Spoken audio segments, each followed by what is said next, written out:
Chicos, vamos a hablar hoy de los seres vivos. Ya venimos viendo características de los seres vivos. Ahora vamos a ver cómo se los agrupa o clasifica y qué características se tienen en cuenta para esa clasificación. A esas características se las llama criterios de clasificación. Yo puedo agrupar a los seres vivos teniendo en cuenta cuáles son los tipos de células que los forman.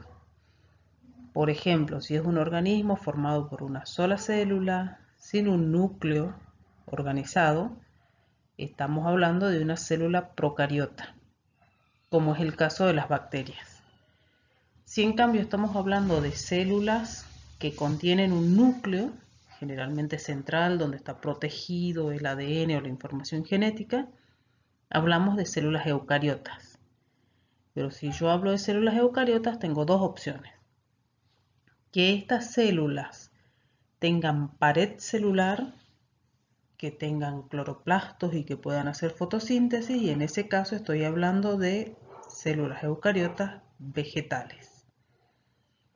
O bien puedo hablar de aquellas células que no tienen pared, no tienen clorofila, y en ese caso estoy hablando de células eucariotas de tipo animal.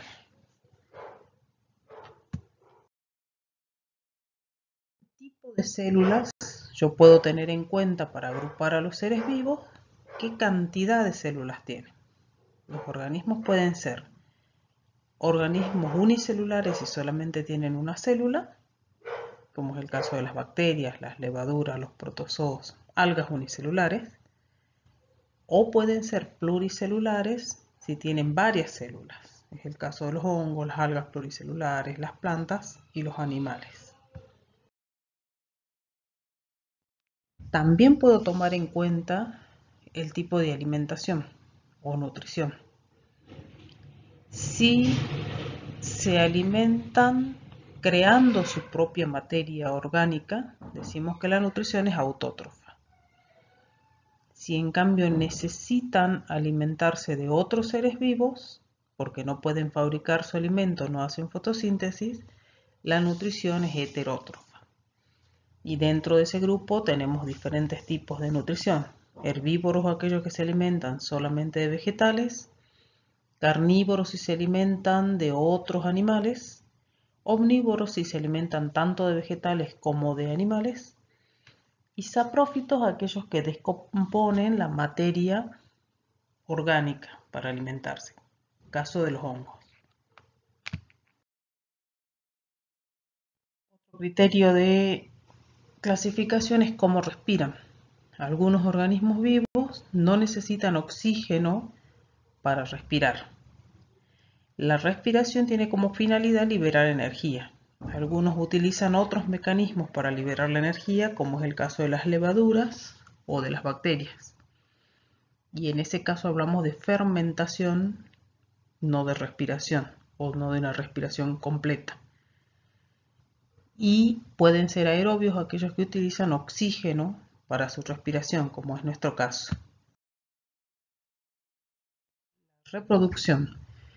Los organismos pueden usar para su reproducción dos formas: que no participen células sexuales como óvulos o espermatozoides, y en ese caso la reproducción se llama asexual; o que utilicen estas células y en ese caso la reproducción se denomina sexual.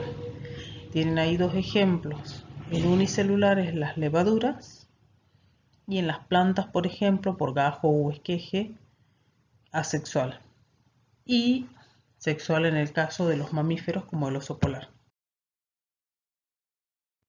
¿Cómo puedo yo agrupar a los organismos vivos? De acuerdo a qué tan complejos son, desde el más sencillo al más complicado. Yo voy a empezar a considerar seres vivos desde la aparición de las células, por lo tanto les estoy poniendo el nivel molecular, que es el conjunto de átomos, porque un ejemplo de ese nivel son los virus. Pero ahí tienen que tener en cuenta que un virus no es un ser vivo. El nivel celular implica un grupo de células o una célula. El nivel tisular, el conjunto de células que forman tejidos, como el tejido óseo. estos tejidos que se agrupan para formar órganos como los huesos, y estos huesos que a su vez pueden agruparse para formar sistemas de órganos como el sistema esquelético, que en conjunto con otros sistemas pueden conformar un individuo como el ser humano. Acá tenemos otro tipo de nivel que va por encima del individuo. Yo ya tengo un organismo, un conjunto de organismos forma una población, varias poblaciones diferentes una comunidad, varias poblaciones que comparten un espacio de estas comunidades, y el espacio son el ecosistema, y el conjunto de ecosistemas del planeta, la biosfera. Y otra manera de agrupar es por reinos. Se conocen mayormente, se estudian 5 reinos, aunque puede, según los autores, haber más.